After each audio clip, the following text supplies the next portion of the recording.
Welcome back to the channel. I'm Justin Davis, and this is Drone Camps RC with the latest news and reviews. You can find it all right here on the channel. Today we have breaking drone news out of Washington, D.C.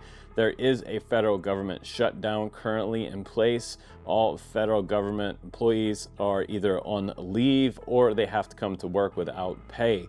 Now, what does this do to the drone industry, and how does it affect the federal government's authority for drone use in the United States? You may not know this, but it does affect the Counter-UAS Authority in Washington, D.C. by the federal government. It has expired and it has not been renewed for the 5-year contract. And what does that all mean right now? On October 1st, 2025, the Counter-UAS Authority that gave the U.S. Department of Justice, the DOJ, and Homeland Security, DHS, the power to detect, track, and disable threatening drones has expired. This authority was originally granted under FAA Reauthorization Act of 2018 and required a periodic reauthorization by Congress. But Congress recently failed to include the new extension in their stoppage funding this bill. So the legal authority simply lapsed. Now, why does this matter? Now, without that authority, federal agencies can no longer proactively disable or take down drones that pose a risk near airports. That's a huge problem, as well as federal facilities, critical infrastructure, or major events. In case in point, what happened with Charlie Kirk recently, we know that federal security teams need to be in place for high-profile characters and politicians. The Association for Uncrewed Vehicle Systems International, AUVSI,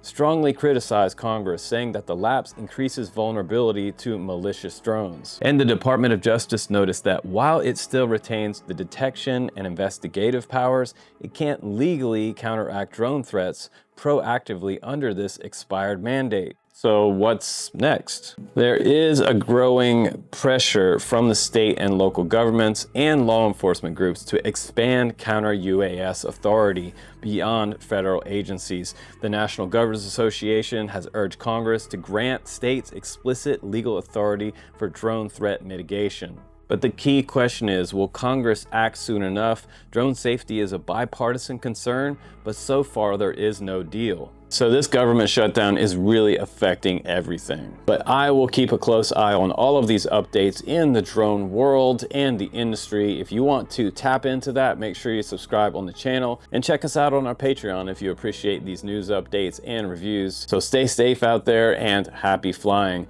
I'm Justin Davis of Drone Camps RC. I will see you on the next one.